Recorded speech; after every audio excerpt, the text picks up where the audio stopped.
हमारे अपने ही लोग जिनसे हम बहुत प्यार करते हैं, कभी कभी उनकी ही बातें इतनी गहरी चोट करती हैं कि दिल किसी दीवार की तरह टूटकर धराशायी हो जाता है। लेकिन हम चेहरे पर एक छोटी मुस्कान बनाएं और उन चोटों को नजरअंदाज कर दें तो ये हमें कठिन परिस्थितियों से बाहर निकलने की ताकत देती है। हाँ, ये बिल्कुल सच्ची बात है। तो आइए सुनते हैं मुंबई की दिव्या की कहानी। दिव्या एक छोटे कस्बे की लड़की थी। पिता एक छोटे व्यापारी थे और माँ गृहिणी थी। घर में 3 बहनें थीं, जिनमें 2 की शादी हो चुकी थी। पैसों की तंगी थी, लेकिन दिव्या का सपना बड़ा था। वो छत पर बैठकर गाती, गुनगुनाती और महसूस करती कि जैसे उसके सुर बादलों तक पहुंच रहे हों। संगीत से उसका गहरा लगाव था, लेकिन समाज के ताने उसके सपनों पर चोट करते। गाना गाकर कौन जिंदगी चला पाया है? शादी ब्याह में गाने वालों की क्या इज्जत होती है? एक बार मोहल्ले की औरत ने ताना मारा, तू सच में गायिका बनेगी? ऐसे ख्वाब देखना छोड़ दे, ये सब शौक होते हैं, करियर नहीं। उस रात दिव्या ने तकिए में चेहरा छुपाकर रोया, लेकिन अगले ही पल आईने में खुद को देखा और मुस्कुराकर खुद से कहा, मुझे अपने सपनों को संभाल कर रखना है। 18 साल की उम्र में उसने ठान लिया, अगर सपनों का शहर मुंबई है तो मुझे वहीं जाना है। पिता के लिए एक चिट्ठी लिखी, पिताजी मैं भाग नहीं रही, बस अपने सपनों के पीछे जा रही हूँ। आप चिंता मत करना, मैं लौटकर जरूर आऊंगी। जब पिता ने वो चिट्ठी पढ़ी, उनकी आंखें नम हो गई। माँ बदनामी के डर से कांप रही थी।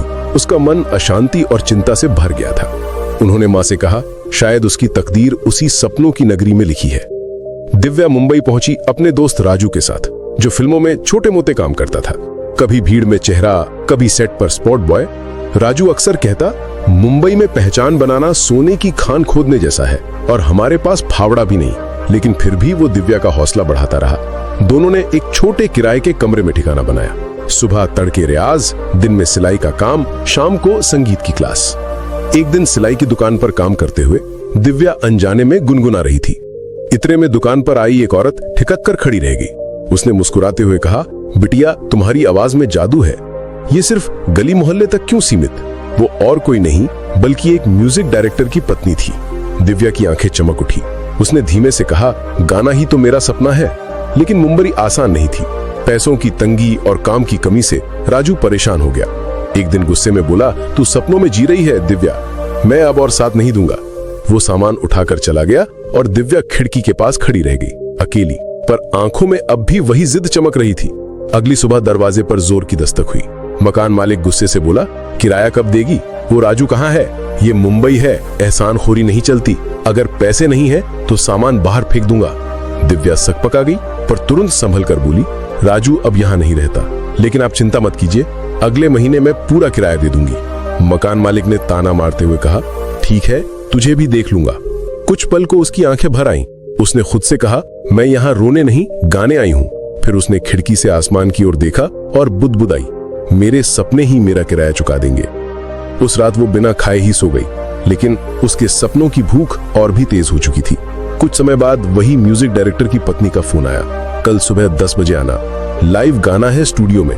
सन्नाटा पसरा था, घबराहट से उसके हाथ कांप रहे थे।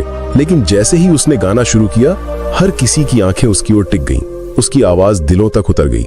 उस एक मौके ने सब बदल दिया। रिकॉर्डिंग, शो, कॉन्सर्ट, उसकी आवाज फिल्मों में रिकॉर्ड होने लगी। छोटे कस्बे की लड़की मुंबई जैसे शहर में पहचान बनाने लगी। आज वही दिव्या समंदर किनारे अपने फ्लैट की बालकनी में खड़ी होकर मुस्कुराती है। अगर उस दिन हार मान लेती तो आज ये जीत मेरी ना होती। याद रखिए, जब रास्ता मुश्किल लगे तो मुस्कुराइए, क्योंकि मुस्कान डर को हराती है और मेहनत सपनों को सच करती है। और इसी तरह दिव्या साधारण से कस्बे की एक लड़की मुंबई में एक असाधारण आवाज बन गई। हर असफलता हमें तोड़ने नहीं, संवारने आती है। अगर आप भी अभी असफलताओं से घिरे हैं और रास्ता नहीं दिख रहा, तो स्क्रीन पर जो अगला वीडियो है वो शायद आपकी सबसे जरूरी मंजिल बन जाए।